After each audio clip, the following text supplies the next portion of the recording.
ओम शांति। आज का प्रातः क्लास है 11 अक्टूबर 1962।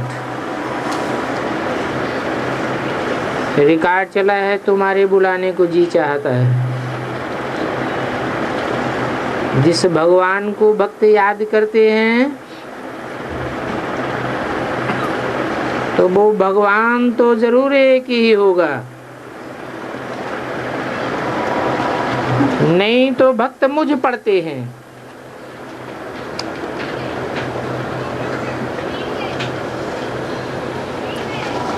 एक को न पकड़ने से मनुष्य अनेकों को भगवान समझते रहते हैं।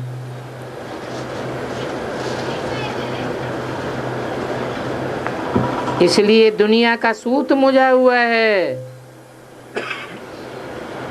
किस कारण से है?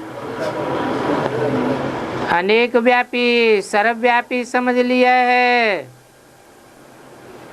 एक व्यापी को भूले हुए हैं। ड्रामा में सूत मुझाई हुआ निमित्त है, जबकि फिर बाप आकर के समझावे।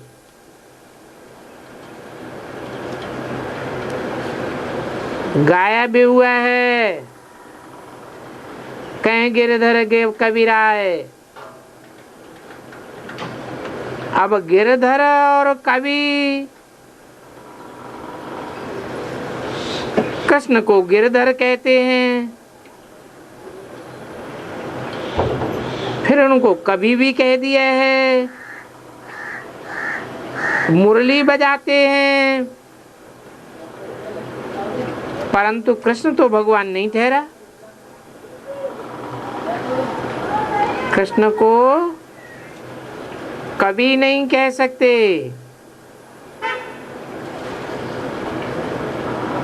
वहां कविता अर्थात ज्ञान की दरकार ही नहीं रहती। कहाँ है? सतयुग में। तो उस बाप को तुम याद करते हो कि बाबा आओ, आ करके सुनाओ, जो फिर आपसे सुन करके हम औरों को भी सुना सकते हैं। तो जरूर सबको सुनाना पड़े। उन सत्संगों आदि में भी सुनाने वाला एक ही रहता है।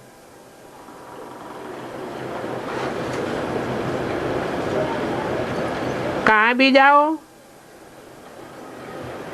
एक ही बैठ करके सुनावेंगे।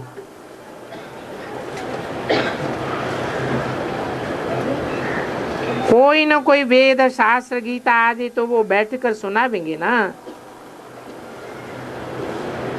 ऐसे नहीं औरों को भी सीख करके और फिर सुनाना है। एक ही गुरु बनकर बैठते हैं, दूसरे तो गुरु बनते ही नहीं है। तुम तो कहते हो बाबा हम आपसे सुनकर फिर औरों को सुनावेंगे। तुम ये सुनने सुनाने का धंधा करते हो ना।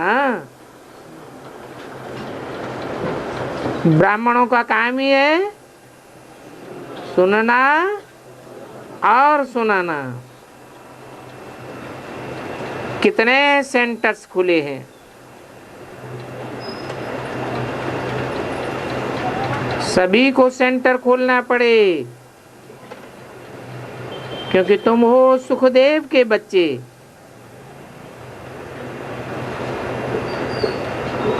सच्चे व्यास हो तो सभी को व्यास बन करके कथा सुनानी पड़े। जो कथा न सुनावे हैं उनको दानी कैसे कहेंगे? और ये है अविनाशी ज्ञान रत्नों का दान। दान न करे तो नई दुनिया में ऊंच पद भी मिल न सके। अविनाशी ज्ञान रत्नों का दान करने के कारण ही भारत की महिमा है। अविनाशी क्यों कहा गया?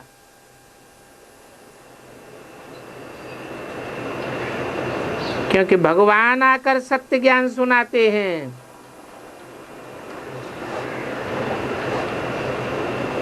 सत्य बाप है तो सत्य का कभी विनाश नहीं होता है।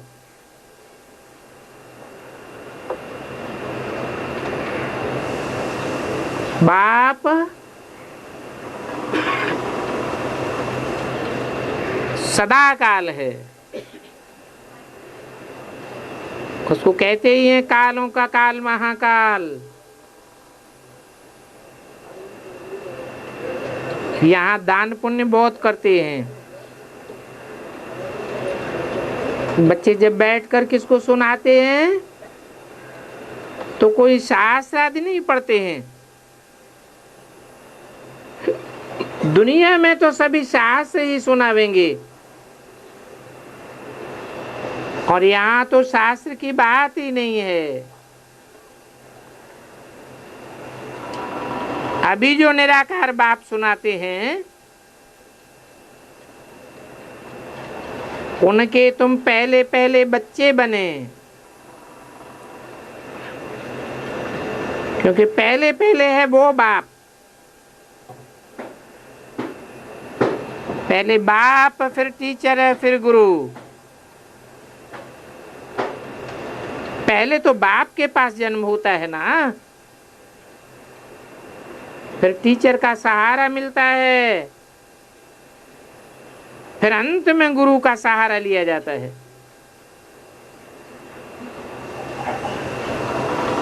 अभी तुम सभी छोटे बड़े के पिछाड़ी हैं,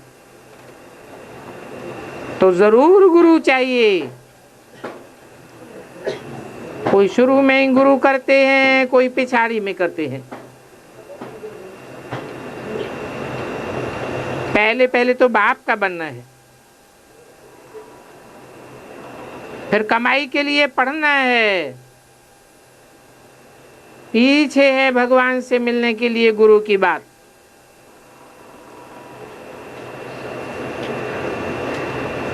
यहाँ तो वो ही बाप है, वो ही टीचर है, वो ही सदगुरु है।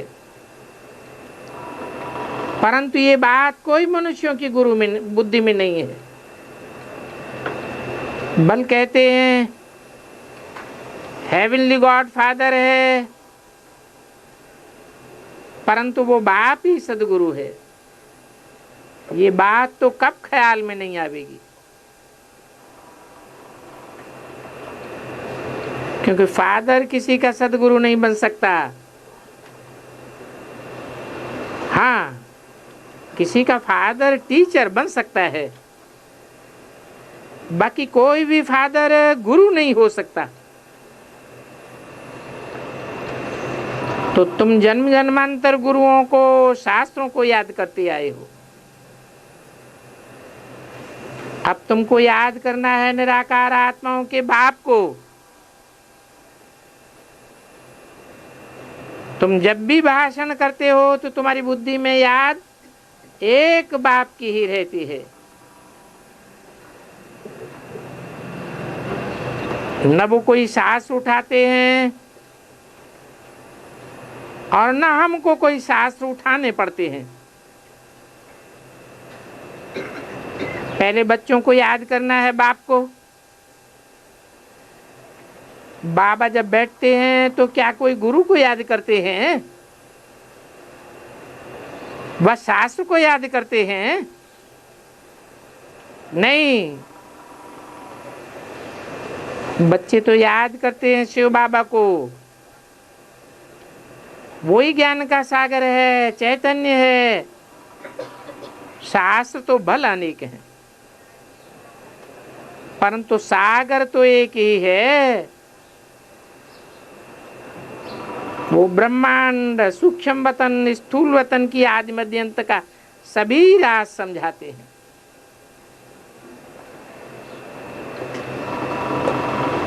कहते हैं मैं कैसे रचना का रचयिता हूं। पहले पहले सूक्ष्म वतन रचता हूं।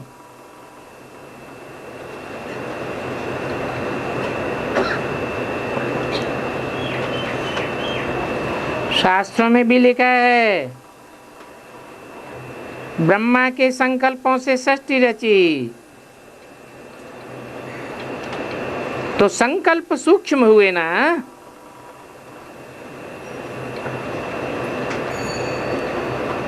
अभी तुम जाते हो, वहां बैकुंठ में भी जाए रहा शादी करते हो,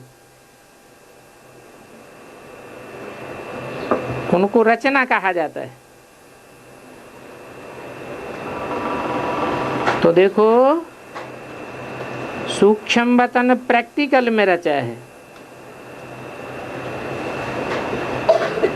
बैकुंठ आने वाला है जिसके लिए तुम पुरुषार्थ करते हो।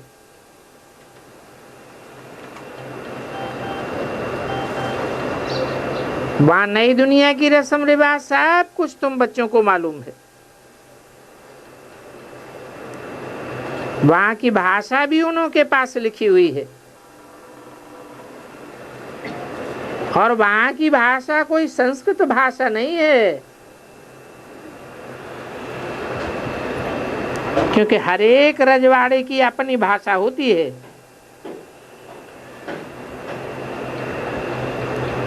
अभी तो गांव गांव की भाषा अलग अलग है, अनेक भाषाएं। और सतयुग में तो एक ही धर्म है, तो जरूर भाषा भी एक ही होगी। अनेक भाषाएं वहां होती नहीं, तो भाषाओं का कोई झगड़ा भी नहीं होता। यहाँ तो देखो, भाषाओं को लेकर ही कितना झगड़ा है। अब इन हंगामों को कौन मिटावेगा? अनेक भाषाएं चलाने वाले मिटावेंगे। ये एक धर्म, एक राज्य, एक भाषा की स्थापना करने वाला मिटावेगा। अनेक तो नहीं मिटा सकते। हम एक बाबा के बच्चे ही मिटावेंगे। इसको कहा जाता है आत्मा का शुद्ध अहंकार।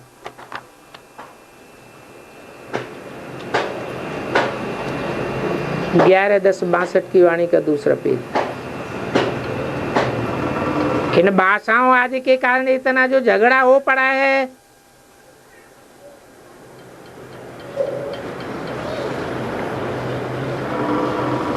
इतनी भाषाएं बनाने वाले राजे रजवाड़े ठहरे ना। जो राजा आया उसने अपनी भाषा बनाई थी। झगड़े टंटे शुरू होते रहे। अब हम उन झगड़ों को मिटावेंगे। बाबा भी कहते हैं, गृहस्थ व्यवहार में रहते तुमको इतना नशा धारण करना है। बरोबर हम निमित्त बने हुए हैं, भारत इन पार्टिकुलर और दुनिया इन जनरल के लिए। खास भारत और आम दुनिया, इन अक्षरों से ही अर्थ सिद्ध हो जाता है। खास भारतवासियों के लिए है जीवन मुक्ति, और आम दुनिया के लिए है मुक्ति। तो जो खास हैं वो ही यहाँ सन्मुख आए हैं। और खास भी क्यों हैं?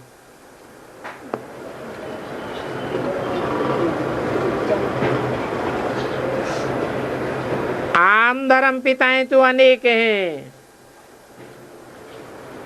और खास बेहद का बाप तो एक ही है, और तुम उनके बच्चे हो। तो जो खास बाप के खास बच्चे हैं वो ही सन्मुख आए हैं। मुक्ति धाम में तो बेढेर के ढेर जावेंगे। क्योंकि अभी तो सभी का खेल पूरा होना है। इस बम्बोर को आग लगेगी, कैलेमिटीज आवेंगी, तो जो भी सभी जीवात्माएं हैं पार्ट बजाने आई हैं वो सब वापस जावेंगी।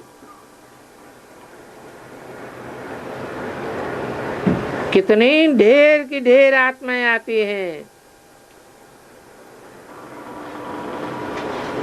तो देखो ये सब कितना विचार रखना पड़ता है। शुरू से लेकर अंत तक आते ही रहते हैं। और तुम जानते हो ऊपर में निराकारी झाड़ है, उनमें नंबरवार सभी को आना है। क्रिश्चियन धर्म की भी अपनी माला होगी, उसके अनुसार ही वो वहां से नीचे आते रहेंगे।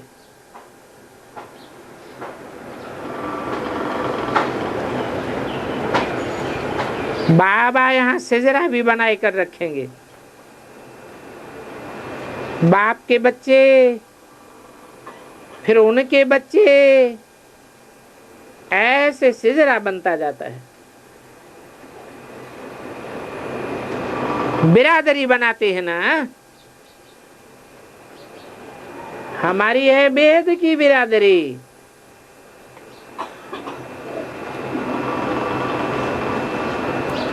सब बिरादरियों में ब्रदर्स सिस्टर्स होते हैं, तो उन्हों का फिर बड़ा सिजरा चाहिए।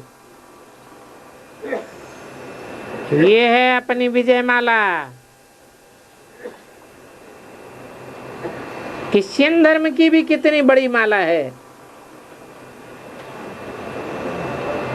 एक क्राइस्ट से क्रिश्चियंस भाई बहुत निकले हैं। अभी देखो उनकी कितनी वृद्धि होती जाती है। आते हैं और पार्ट लगाने बजाने लग पड़ते हैं। बाबा हमको अब बेहद की बुद्धि दे रहे हैं। ज्ञान सागर बाबा हमको भी ज्ञान सागर बनाते हैं, परंतु नंबरवार सागर तो जरूर होंगे।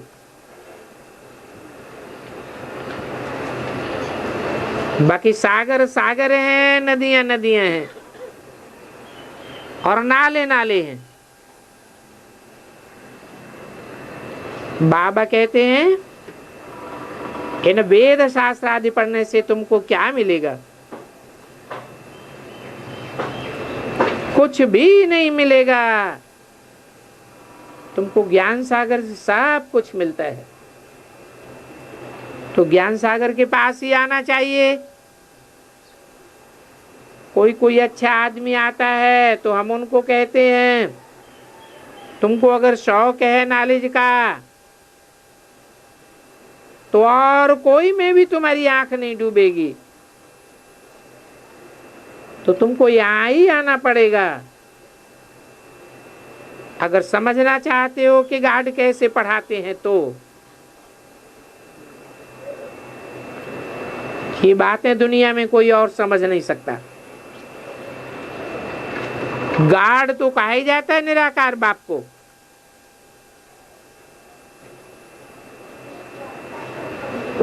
शिव पुराण में भी शिव का चित्र साकार में दे दिया है, और साथ में पार्वती दे दी है। ये चित्र बहुत ही नुकसानकारक हो गए हैं। तो उन चित्र बनाने वालों पर केस करना चाहिए।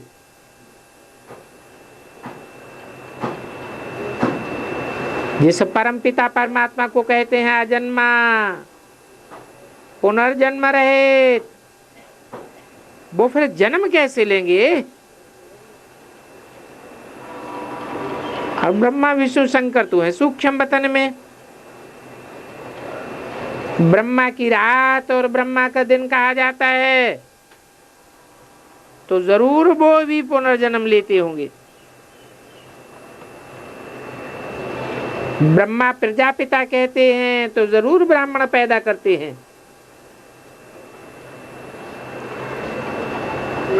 वो ही ब्रह्मा पुनर्जन्म में आता है और कृष्ण ही फिर 84 जन्म में आते हैं। अच्छा, विष्णु भी तो यहाँ आते हैं 2 रूपों में, तो वो भी जन्म मरण में आते हैं अर्थ सहित। राज को समझते हो ना, ब्रह्मा भी यहाँ हुआ, विष्णु भी यहाँ हुआ। पालना के लिए 2 रूप का साक्षात्कार होता है।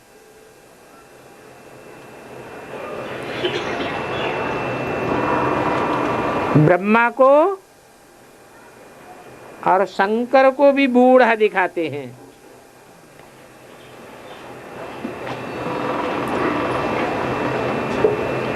परंतु विष्णु का रूप कितना सजा सजाया है, इनका अर्थ तो हम जानते हैं। पालना करने वाले लक्ष्मी नारायण जरूर हीरों से सजे हुए होंगे। शंकर तो सूक्ष्म वतन में है, परंतु वो भी निमित्त बना हुआ है। तो 4 भुजाएं उनको भी दे देते हैं।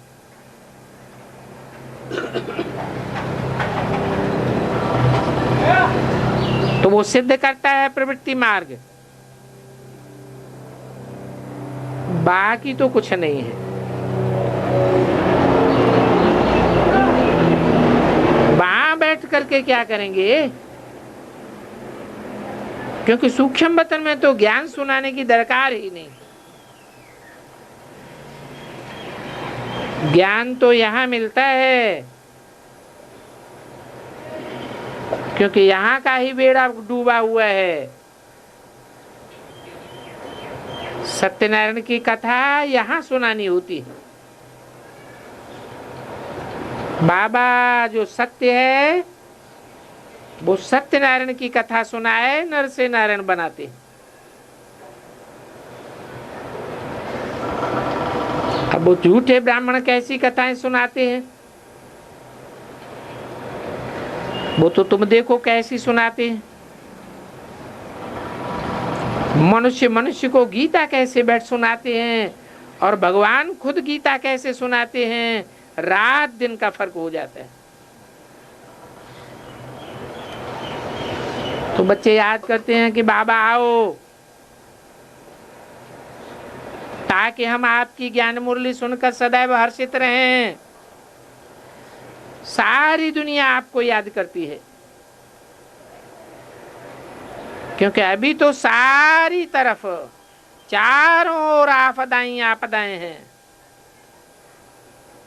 सभी बुलावेंगे, बाबा करके शांति स्थापन करो।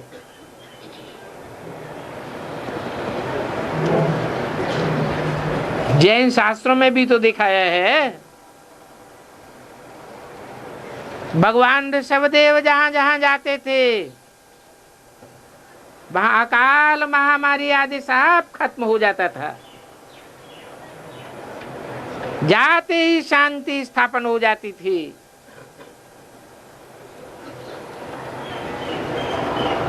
और शांति धाम तो निराकारी दुनिया है ना। बाकी यहाँ शांति इसलिए है क्योंकि लड़ना झगड़ना मारा मारी होती रहती है। सत्युग में तो कोई भी लड़ते झगड़ते नहीं है, इसलिए वहां शांति रहती है। सत्युग में है शांत, कलयुग में है अशांत। तो वो अशांति शरीर समझने से ही होती है। देवताएं तो अपन को आत्मा समझते हैं और आत्मा तो होती ही है शांति स्वरूप।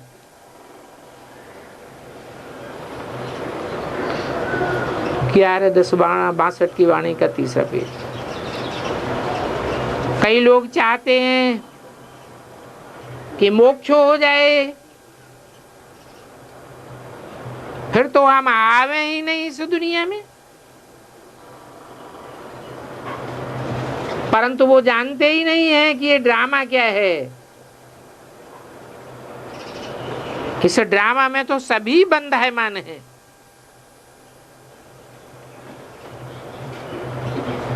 भगवान के लिए कहते हैं कल्प कल्प लगी प्रभु अवतारा, संभवामि युगे युगे, हर युग में आता हूँ, हर कल्प में आता हूँ। और खुद के लिए कहते हैं हम मोक्ष को पावें, कभी इस दुनिया में लौट के ना आवें। परंतु जानते नहीं हैं कि कौन सी दुनिया में लौट के ना आने की बात है। इस पुरानी दुनिया में लौट के नहीं आवेंगे, नई दुनिया में आना है। बाकी तो ड्रामा में सब बंधायमान हैं। बाबा कहते हैं मैं भी बंधायमान हूं।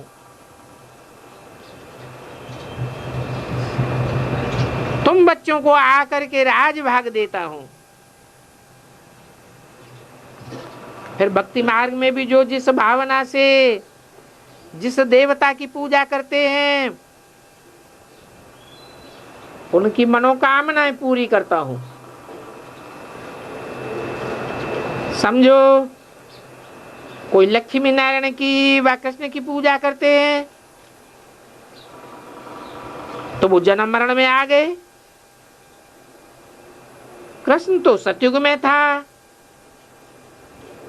फिर वही 84 जन्म भोग अभी अंतिम जन्म में यहां बैठे हैं। वो भक्त तो जड़ मूर्ति में भावना रखते हैं, तो भावना का बाड़ा वो जड़ चित्र तो नहीं देंगे, तो वो बाड़ा फिर भी भगवान देंगे। आगे तो समझते थे कृष्ण ही फल देते हैं। अभी बाबा समझाते हैं ये ठिक्कर बित्तर के चित्रों में क्या रखा है,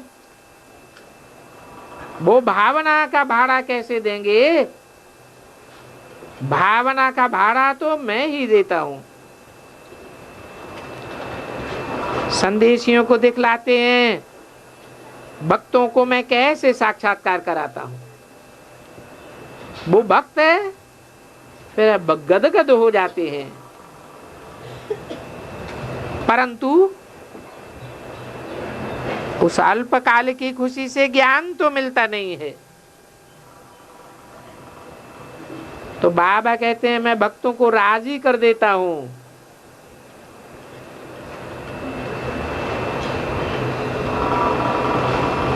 अल्पकाल के लिए राजी होते हैं, तुमको तो सदा काल के लिए राजी करता हूं। तो बाप और शिक्षक को याद करना पड़े।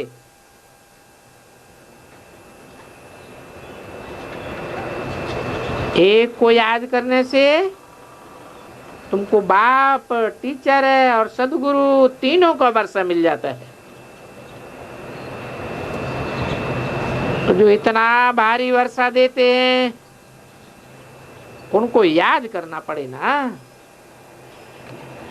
कहते हैं सिमर सिमर सुख पाओ। इस कलयुग में तो दुखी ही दुख है। अब बुद्धि योग चलाना चाहिए बाबा के पास। ये बाबा परदेशी है, और हमको भी वहां जाना है।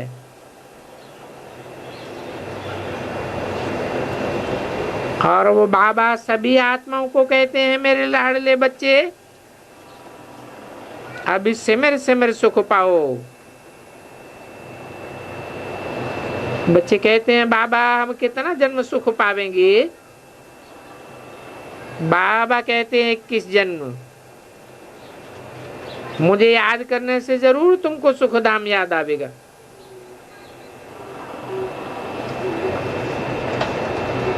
ऐसे कोई भी सिमरण नहीं करावेंगे जो सुख अर्थात वर्षे का भी फिर साक्षात्कार करावे। वो सिख लोग गुरु नानक को याद करेंगे, परंतु उनकी प्राप्ति क्या है, उनका वर्षा क्या है? कृष्ण को याद करें, उनसे भी वर्षा तो मिल नहीं सकता, क्योंकि वो कृष्ण तो खुद ही बच्चा है, कोई बाप नहीं है। ये तो बाप है वर्षा देने वाला।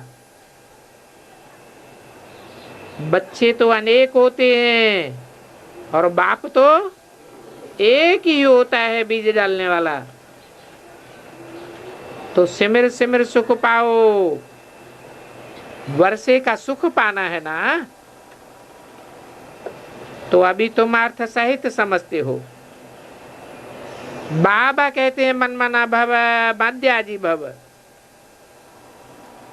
परंतु माया भी कम नहीं है। अगर हम इस समय श्वासों श्वास याद में टिक जावें तो फिर ये शरीर भी नहीं रहेगा।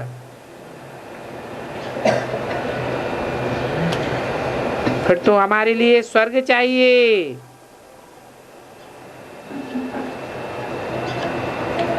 स्वर्ग में सुख होता है तो शरीर भी होता है कि नहीं?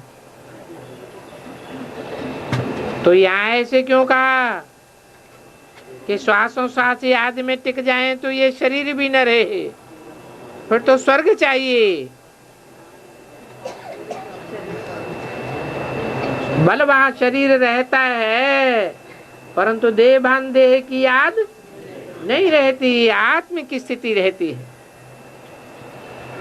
तो जब परमानेंट हमारी आत्म की स्थिति बन जाएगी तो उस पुरानी दुनिया में भी रहते हुए हम क्या अनुभव करेंगे? है स्वर्णिम संगम युग में रहना अनुभव करेंगे। इस समय तो हम टिक नहीं सकेंगे, क्योंकि माया हमारी याद को उड़ाई देती है। घड़ी घड़ी भूल जाते हैं, कितनी भी कोशिश करें। अभी तो नई दुनिया बनने में अजन देरी है। नई दुनिया कब बनती है? आत्माएं, मनुष्य आत्माएं आत्मिक स्थिति में टिक जाएं तो नई दुनिया बन जाएगी।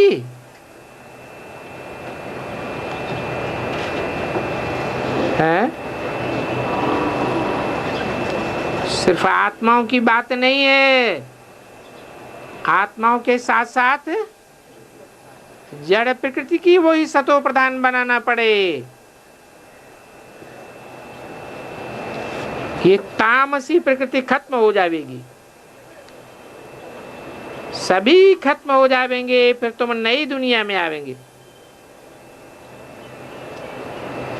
अभी तो पांचों तत्व ही पतित हैं। ये राज कोई शास्त्रों में नहीं है, क्योंकि ये शास्त्र तो बाद में बनते हैं।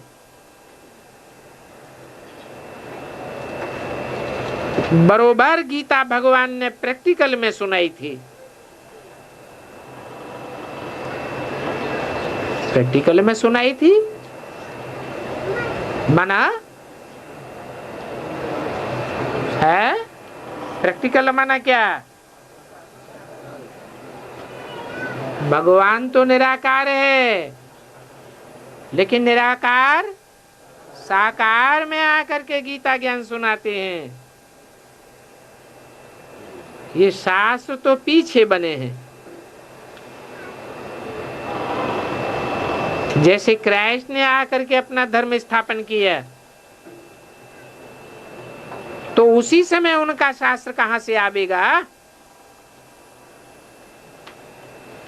जब उनकी संख्या बहुत हो तो फिर शास्त्र लिखने वाले भी हों। छपने के लिए मशीन आदि भी तो चाहिए ना, तो वो सभी बाद में बैठ बनाते हैं। जब उनके आधा समय के बाद फिर भक्ति मार्ग शुरू होगा, तब क्राइस्ट का बाइबल निकलेगा।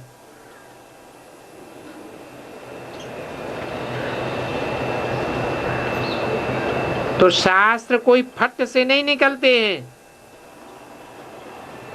कि धर्म पिता के आने के साथ ही साथ शास्त्र बन जाएं। जब बहुत बहुत वृद्धि हो जाती है, उनका भक्ति मार्ग शुरू होता है, बाद में शास्त्र बनते हैं।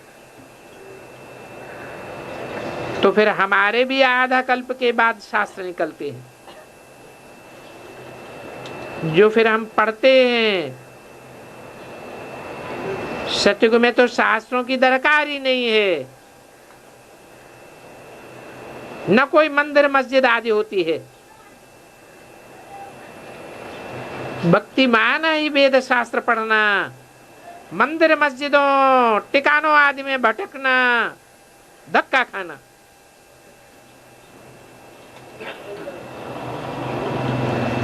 अभी बाबा आकर के हमको भटकने से बचाते हैं।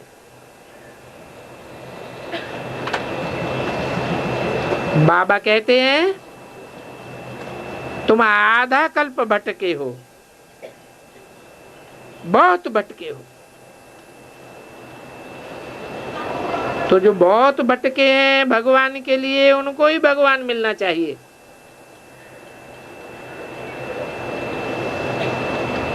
ज्ञान नहीं है तो भक्ति मीठी लगती है, परंतु जब ज्ञान मिल जाता है तो भक्ति मीठी नहीं लगती है, क्योंकि भक्ति में झूठा बहुत है। बाबा फिर आकर के सच बात बतलाते हैं।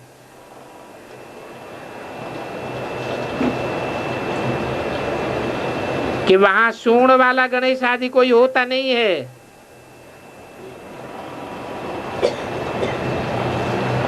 वहां तो देवताएं मनुष्य का ही रूप होते हैं, परंतु उनमें देवताई गुण होते हैं।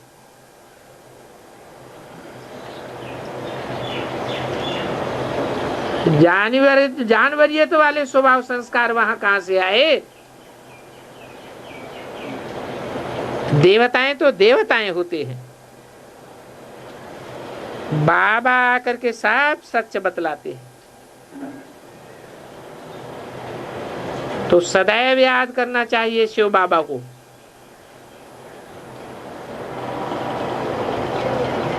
तुम्हारा बुद्धियोग वहां रहना चाहिए,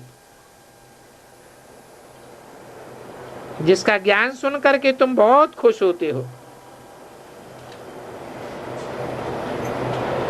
फिर औरों को भी तुम आप समान बनावेंगे। ये है तुम बच्चों की फर्ज अदाई। बाबा भी आते हैं फर्ज अदाई करने के लिए, तो फिर बच्चों को औरों को सुनाने की फर्ज अदाई करनी है। तो बच्चों को जरूर दुकान का मालिक बनना पड़े। गद्दी पकड़ने वाला बच्चा चाहिए है तो नंबरवार। बाबा ये भी परीक्षा लेते हैं कि देखें ये गद्दी संभालने लायक बने हैं या नहीं बने हैं।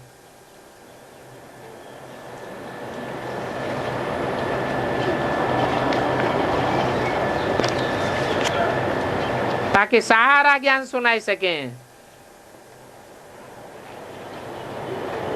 बाबा की मुरली बाहर भी बच्चों के पास जाती है। 11-10-62 की वाणी का चौथा पेज। मुरली पढ़ने सुनने से ज्ञान का नशा चढ़ेगा, ज्ञान मिलने से अज्ञान का सारा पता पड़ जाता है। पहले हम कितने अज्ञानी थे, मनुष्य तो अपन को बहुत ज्ञानी समझते हैं, परंतु है तो ज्ञानी एक भी नहीं, क्योंकि ज्ञान से कोई को भी सदगति तो दे नहीं सकते। सदगति माना ही सच्ची गति। पहले तो मन बुद्धि रूपी आत्मा की सच्ची गति होनी चाहिए। कोई भी प्रकार के दुष्ट संकल्प ना आवे, जो भी संकल्प आवे वो सब सत संकल्प ही आवे। तो कहेंगे बुद्धि की सदगति हुई।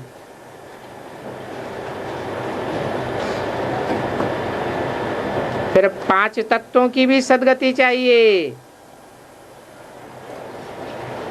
गीता में तो है ज्ञान, और भागवत में है चरित्र।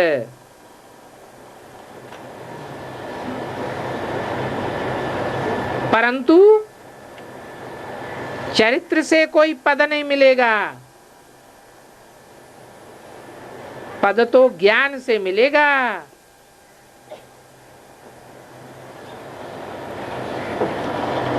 चरित्र तो कोई काम के नहीं है, ज्ञान की तो धारणा होती है, चरित्र का साक्षात्कार होता है। आप बताओ शिव बाबा का क्या चरित्र है?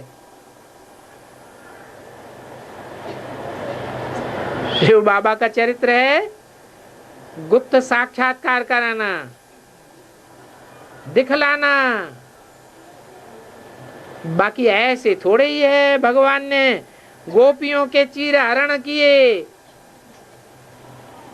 चीर किसे कहा जाता है? वस्त्रों को ही चीर कहा जाता है। ये तो शरीर रूपी वस्त्र है, इसकी याद भुलाना यही चीर हरण करना है। देहभान छूट जाए, देह और देह के संबंधियों की याद आना बंद हो जाए, आत्म की स्थिति में टिक जाएं। ये गोपियों के चीर हरण किए, ये तो सब है अडल्ट्रेशन, करप्शन को बढ़ावा देना। भगवान ही ऐसे काम करेंगे तो फिर औरों का क्या हाल होगा?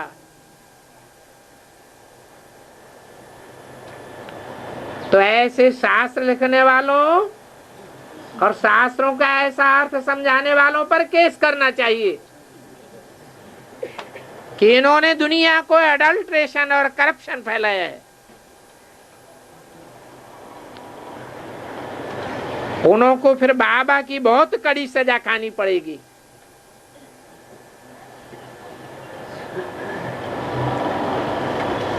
क्योंकि दुनिया में साधु तो बहुत हैं, वो साधु लोग मथुरा में भी आते हैं। कोई कोई अनुभव भी बहुत अच्छा लिखते हैं, जो अनुभव और कोई बीके ने नहीं लिखा है। परंतु बाबा कहते हैं इन साधुओं को निश्चय हो नहीं सकता, पूरा निश्चय हो न सके। अगर निश्चय होता तो बाबा से मिलने के सिवाय 1 सेकंड भी रह न सके।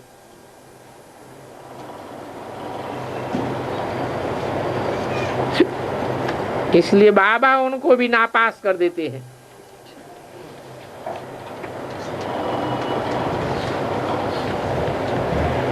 निश्चय हो कि बाबा से वर्षा लेना है, तोड़ करके भी गोद में जाना चाहिए, गोद में जाकर के पड़ जावे।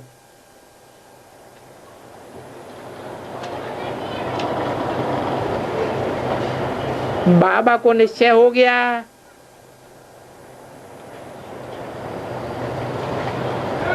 राह चलते ही पकड़ गया। अचानक साक्षात्कार होने लगे। फिर इन बातों को समझने के लिए बनारस में जाकर रहना पड़ा कि ये क्या होता है।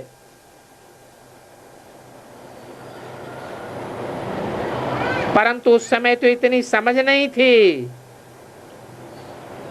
कि ये विद्वान पंडित आचार्य साधु सन्यासी क्या समझावेंगे।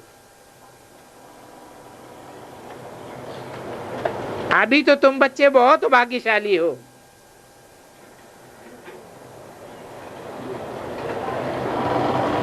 जो उस समय नहीं आए।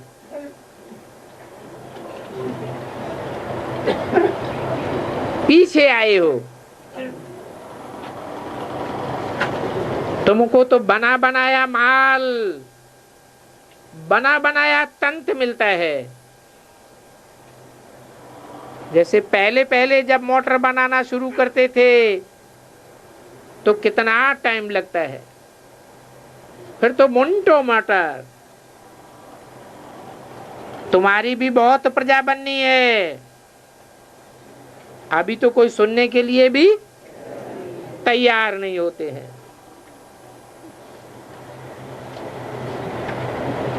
तो कब बननी है? अभी बननी है या अंत में बनेगी? तुम्हारा जब प्रभाव निकलेगा तो फिर झट कलियों से फूल बनते जाएंगे। इतने तुम्हारे पास चक्कर लगावेंगे जो तुमको फुर्सत ही नहीं मिलेगी।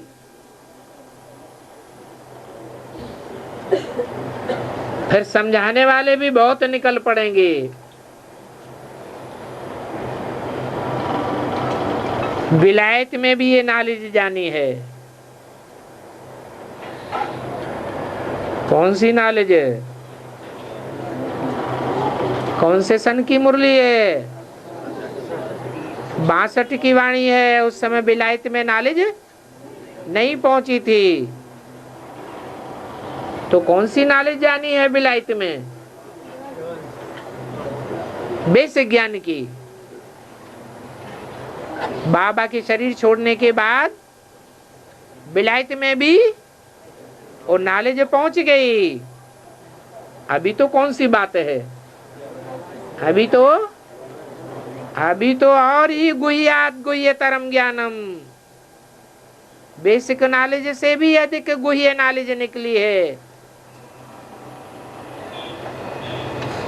एडवांस ज्ञान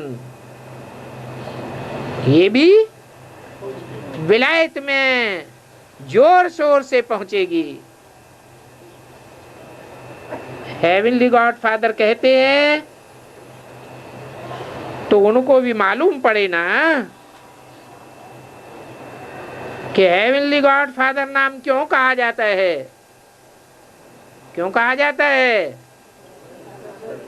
क्योंकि हेवनली गॉड फादर ही आकर के हेवन स्थापन करते हैं। परंतु विचारों को इतना समय नहीं मिलेगा जो योग में रह सकें और अपने विकर्म विनाश कर सकें। किनको है? विलायत वालों को। तुम डबल विदेशी बच्चे नहीं हो क्या? है?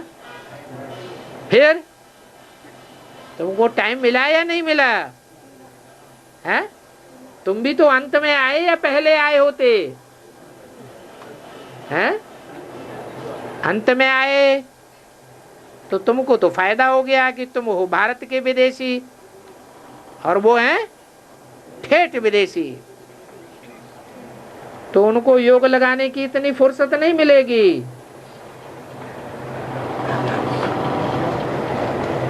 तुम्हारा तो ब्राह्मणों की दुनिया का सूक्ष्म विनाश की बात है, और उनकी तो स्थूल दुनिया की टोटल विनाश की बात है। तो विकर्म विनाश होने में तो टाइम लगता है।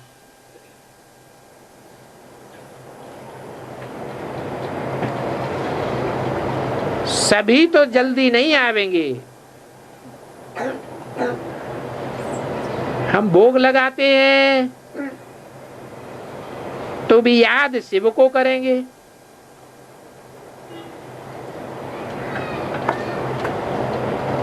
अब निराकार दुनिया में तो वासना ले न सके, इसलिए बच्चियों की सूक्ष्म वतन में मुलाकात होती है। ये भोग आदि सूक्ष्म वतन में इमर्ज होता है, न कि मूल वतन में। इसको साक्षात्कार कहा जाता है। ऐसे नहीं कि साक्षात्कार में कोई सूक्ष्म वतन में थाली चली जाएगी। ये तो सिर्फ साक्षात्कार होता है, जिसको जादूगरी कहा जाता है। इन साक्षात्कार आदि से ज्ञान का कोई ताल्लुक नहीं है। ये शिव की आरती है, जिसमें तन मन धन स्वाहा करना होता है।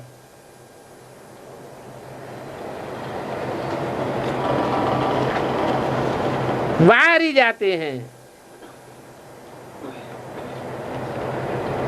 बाबा आकर के सभी की ज्योति जगाते हैं। जितनी जितनी ज्योति जगती जाती है, उतना तन मन धन वारी होता जाता है।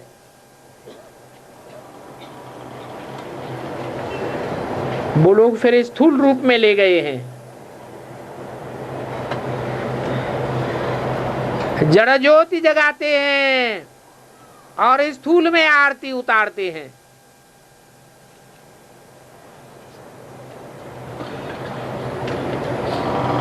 हम तो उस भोग में बैठेंगे तो भी बुद्धि में याद शिव बाबा की रहेगी। शिव बाबा सूक्ष्म वतन में आकर वास न लेंगे।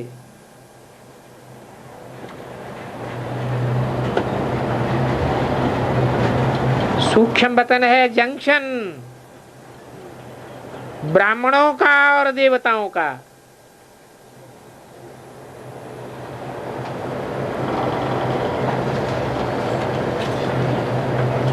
दोनों वहां जाकर मिलते हैं। तो भोग के समय ये ख्याल रहता है कि बाबा परम धाम छोड़कर आया होगा, सूक्ष्म वतन में भोग स्वीकार करता होगा। अच्छा, शिव बाबा तो दाता है, ऐसे कोई मत समझे। हम देते हैं, भक्ति मार्ग में तो रिटर्न थोड़ा देते हैं। अभी तो 21 जन्म के लिए रिटर्न देते हैं। तो कब भी ये ख्याल नहीं लाना है कि हम देते हैं। ये तो बड़ा भारी प्रीमियम है, और ये जन्म जन्मांतर का है। कचहरी भी करते हैं ना, बच्चों को बहुत मीठा बनना है। बाबा तो मीठे ते मीठा है ही, उनको फॉलो करना पड़े।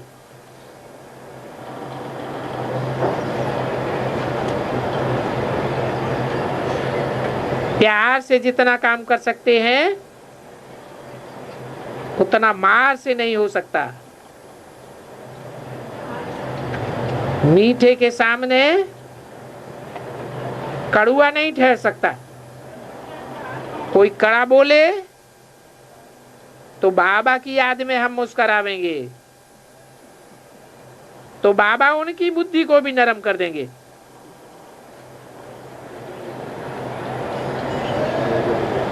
क्योंकि अपन तो यात्रा पर हैं,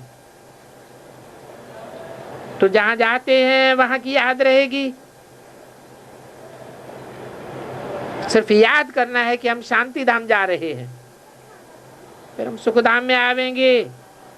इसको कहा जाता है ज्ञान और योग। ओम शांति।